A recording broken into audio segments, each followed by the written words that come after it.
Welcome back, Astro listeners, to the Star Lady Soul Reader Network. This is Media Monk, and as usual, I have our shining star of the zodiac here. It's Star Lady. Hi, Star Lady. Hello, Media Monk. And we all know Star Lady is indeed Kim Marie, the managing director for our Evolutionary Astrology Network. EAN's been around now for a lot of years, publishing some of the best materials for certification of new evolutionary astrologers, doing forecasting webinars, kind of like these forecasting podcasts. Lots of other materials at www.evolutionaryastrology.net. Always call 605-348-5111 to ask any questions about the EA course, the Astro Library, or any other materials that you see on the website, and or to schedule your private New Year's session with Kim Marie. So with that, I'll thank you for tuning in, everybody, and turn it over to Star Lady. Thank you, Media Monk. Hello, everybody. We missed our last podcast because we went on vacation. We took our first real vacation in the last 3 years and, spur of the moment, traveled out of country to the tropics with some friends and had a wonderful time. And so here we are, Uranus stationary direct, January 30th, 23 degrees Taurus. We leave town February 1st, and then Jupiter goes direct February 4th at 11 Gemini, and we had absolutely smooth travels both directions. We spent a week in an island called Roatan. It's off of Honduras. It's the first time Leroy and I have been out of the country since 2008. And we have a friend that goes there. So there was a group of friends, and we joined them spur of the moment. So thank you, everyone, for allowing us to skip a podcast. We were actually living through those planets and the most beautiful Moon-Venus conjunction. It was so fun for me to watch traveling south. What did we travel south? 15, 20 degrees. And so all the planets were straight up above us instead of, northern plains looking to our south. So it was just beautiful to watch the nighttime skies and the planets up there. And I think I spent a lot of the week, that's not a star, that's Venus. That's not a satellite, that's Venus. So Star Lady was doing her educating. Hey, by the end of the week, I had people, what's that? What's that, Kimmy? So thank you for allowing us to give a podcast. And so here we are on the full moon of Leo podcast that is coming up February 12th. And that full moon will be Sun at 24 degrees Aquarius with the moon, of course, at 24 Leo. And they are going to be in a tight T-square from Uranus, stationary direct, again at 23 degrees Taurus. And so here is this full moon in signs that are fixed, that want to persevere, that want to maintain, even though Sun in Aquarius can really stir things up sometimes with the good old trauma signature. So let's see what comes forth for us during this full moon week. I actually was away from politics for a week, and we've kind of been easing our way back into it, and I'm kind of, I guess I would say, in my Aquarian detachment phase. So let's see again where we go with this full moon.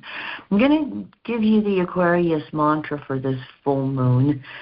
It's my, again, Sun and Aquarius mantra, but that work for both new moons and full moons. I break free with new creativity in myself.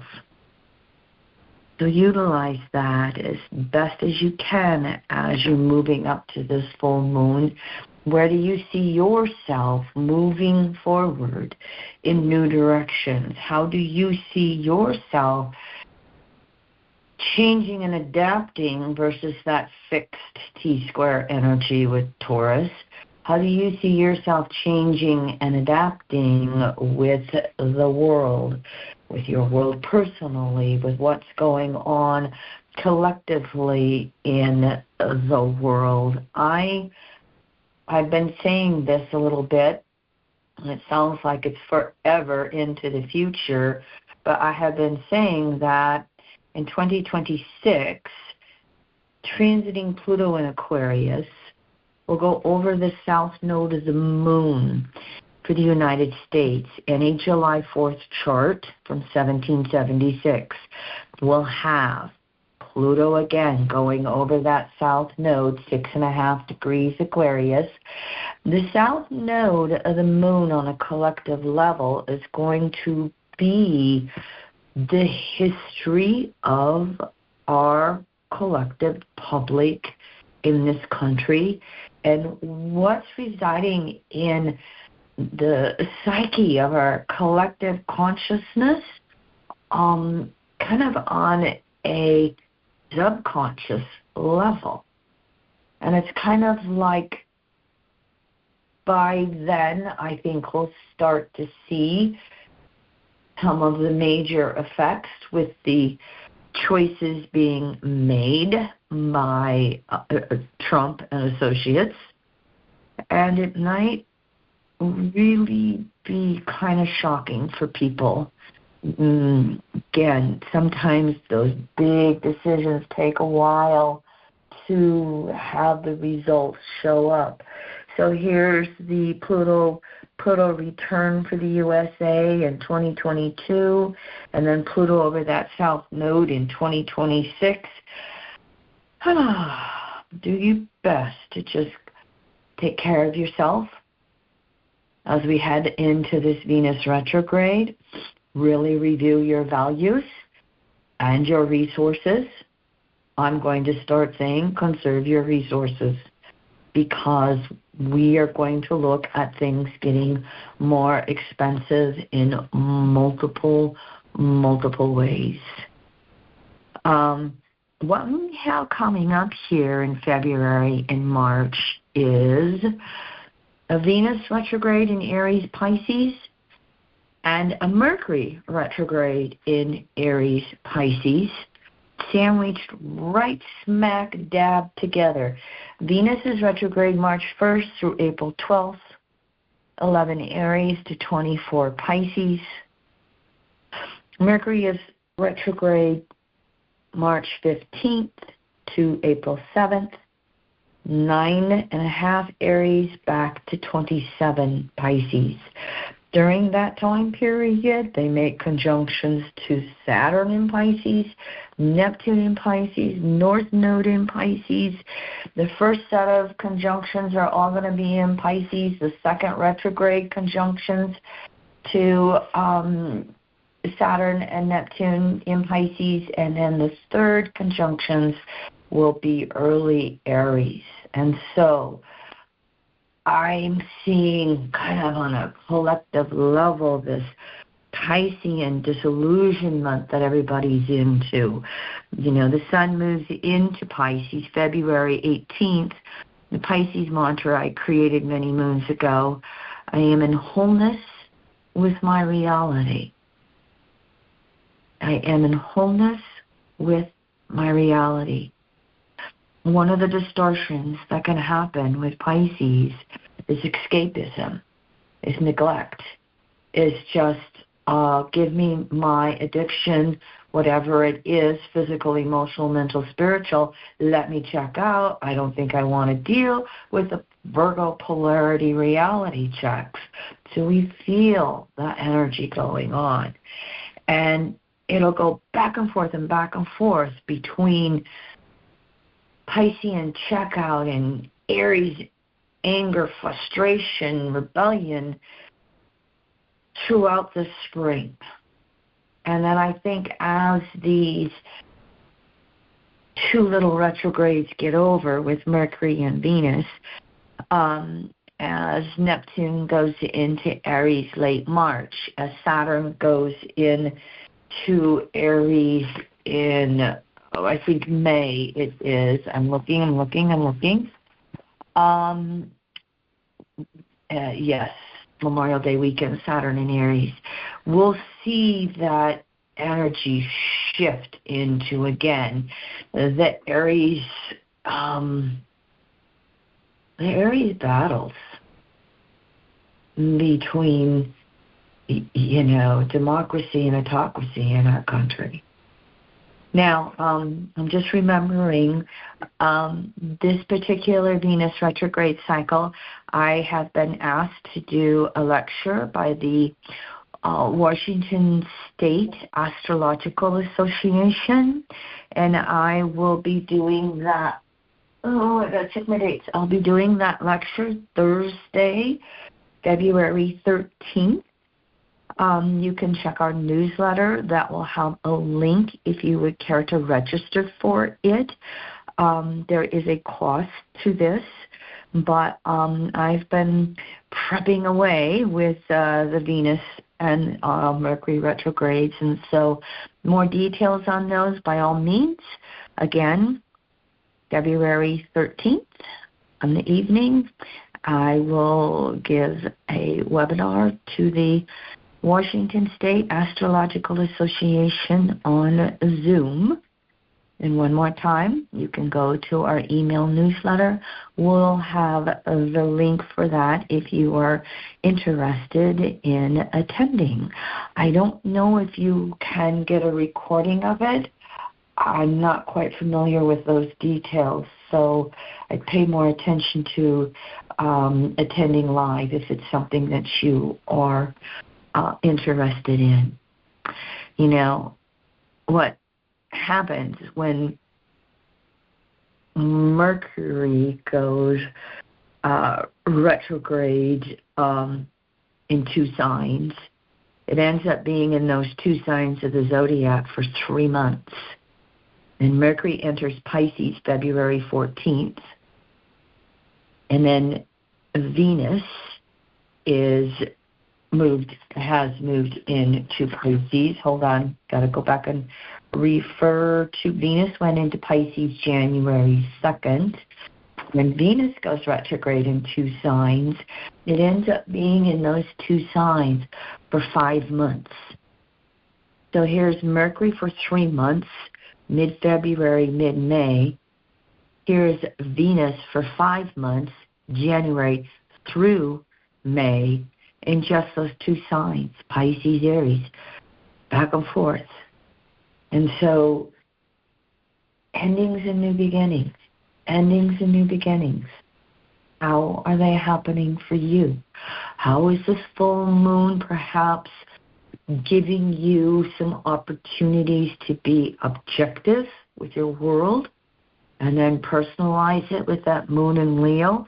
What is your funnel of foundation for you to be okay?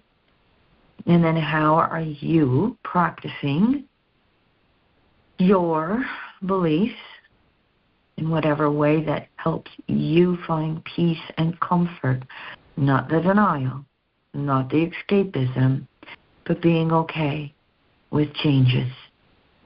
I do think the rebellions will come again. One of them could possibly be the fact that Mars is finishing up its 2.5-month retrograde cycle. It's going to go direct February 23rd at 17 Pisces. I don't know if you remember, Mars went retrograde December 6th at 6 Leo. here we are, stationary direct, February 23rd again, back into Pisces. Mars a retrograde followed by a Venus retrograde. Mars is about reviewing our desired nature, how we want to take actions with everything in our world. Venus following up says, let's take one more opportunity to really see if this is important to us, if this is what we value, to then put our energy into it. So while we can feel that movement going forward with Mars stationary direct, Venus retrograde, 11 degrees in Aries, Mars own sign, really causes an opportunity that it won't move forward as fast as we want. Because Venus says, wait a minute, considered actions versus the impulsive actions, as I say, with Mars retrograde. Venus retrograde in Aries will have some of that going on as well. So we've got some momentum with Uranus slowly moving forward, Jupiter moving forward. By the way, from February 23rd, when Mars goes direct, till March 1st, when Venus goes retrograde, we've got about a week there where all planets are direct. So pace yourself. There are things to move us forward, but there's a bit of almost a hiccup. Kind of like pace yourself. Don't allow this initial movement forward. Look at it on a collective level. Don't allow that initial movement forward to really let you think this is the way it's going to be. No. Afraid not. It's going to be chaotic, especially with Neptune and Saturn moving into Aries and then Uranus moving into Gemini in July. It will be chaotic, but I'm just going to again say, really pace yourself with how you choose to move forward. And if you want to do that Piscean simplification as best as you can, Saturn, just before the new moon, like 2 hours before the new moon of Pisces coming up, Saturn's going to make its third and final. Oh, I hear you, Media Monk. Saturn in Pisces is going to make its third and final waning semi-sextile to Chiron in Aries. And they're going to do it at 20.5 degrees Pisces, Saturn, 20.5 degrees Aries, Chiron. That waning semi-sextile, that is that balsamic phase, the last of the 8 phases. How do I heal myself? Saturn in Pisces. How have I been deepening my beliefs on inner levels so that I can change my energy, to change my manifestations? What Saturn in Pisces has been asking us to do, because Saturn is form and Pisces is formless. And Saturn in Pisces has had 2 years now. This is what I can do in form, and this is what I cannot do in form. And we run up against those Saturnian limits of what we cannot do.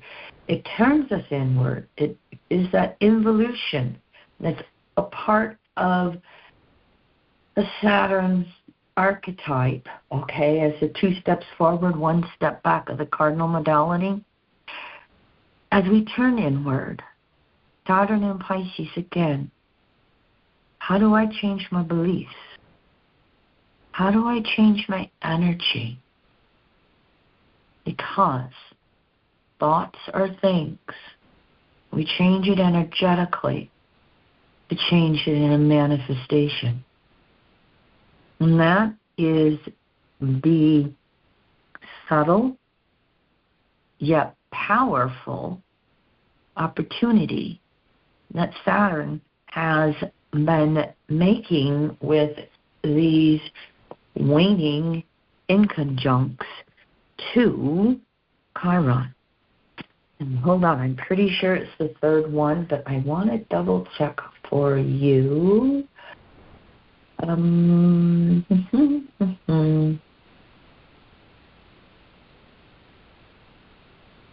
Oh. No. Oh, yes. No. Thank you, everyone, for allowing me to pause here. There's only one of them. Okay, there is only one waning semi-sextile. It was 23-24 that Saturn made 3 waning semi-squares to Chiron. The energy is still flowing in that balsamic place of really working to heal ourselves as best as we can. Chiron has another year to finish up in Aries. It won't go into Taurus until 26. And so Chiron's had about an 8-year passage in Aries. Kind of reflect on the last 8 years. How have you initiated new healing modalities for yourself? The last few years, the last 8 years. Saturn can relate to that now and help you with the energy to change form. And oh, by the way, that is what all of this Pisces, Aries energy is, back and forth, with the Mercury and Venus retrogrades in Aries, Pisces, with Saturn and Neptune going into Aries, retrograde back to Pisces, then going into Aries. That death and rebirth is there for all of us individually and collectively. And that potential to change our energy inwardly, to change what we create outwardly, is also there for all of us. Yes, we operate interconnectedly, all of us on the planet. We also have our own freedoms to choose differently than the masses necessarily do. We also have our ability to be in rhythm with the natural laws of the universe and be okay through the chaos. Okay, Media Monk, comments? Well, I can certainly see the new beginnings coming forth. You have a super workshop out there called the Great Ingress Decade, and as you were talking about this flip-flop between Aries and Pisces, their energy, I couldn't help but think and recommend that to our listeners to get that Great Ingress Decade on these major ingresses that are be going on really for just beginning in 26, isn't it? It wouldn't matter whether Donald Trump had won the election or not. Yes, he has a huge potential to exacerbate things and make them a lot worse. But to have the 4 outer planets all change signs in a 4-year time period, that alone tells us that there's going to be change. You know, we're talking transit, Chiron, right now, 7-8 years, Uranus 7 years, Neptune 14 years, Pluto 20 years. For them to have ingresses, those slower moving planets, they create huge shifts in trends. And this will happen worldwide. And so much of what was happening right now is recognizing that the impulsiveness of Donald Trump, the narcissism of Donald Trump, has a lot of boomerang and the chaos that can go on that it's going to affect a lot of people in a lot of different countries. And it's really, you know, on some of the broadest levels, you can say, you know, in evolutionary astrology, we say inclusive versus exclusive principles. Inclusive, giving, sharing, including. Exclusive, you know, taking, hoarding, and excluding. Politically, that kind of comes down to democratic versus autocratic countries. And so that's what's being stirred up with all of this. How much of it can the public recognize? Stay tuned. You know, sometimes it's hard to get past our own. Oops, did you hear me? Yeah, you cut out there a little bit, so at the end, so okay. I don't know what you did. I think our pocketbooks are going to get slammed with Donald Trump playing games. Well, get the full workshop on the forecasting webinars page. It's 4 90-minute workshops on all these ingresses, and that's going to be a great gift to everybody that wants to have that information. All the slides and everything you can print out. So that's there, and we appreciate all the work you've done on this podcast today, Star Lady, and it's a lot of success with you at the Washington State Astrological Association on Thursday night. And be looking in your inbox for a link to join Kim Marie, Star Lady, for that Venus retrograde. And thank you for tuning in. Until next time, move with joy and passion on your own personal journey to the core of your soul.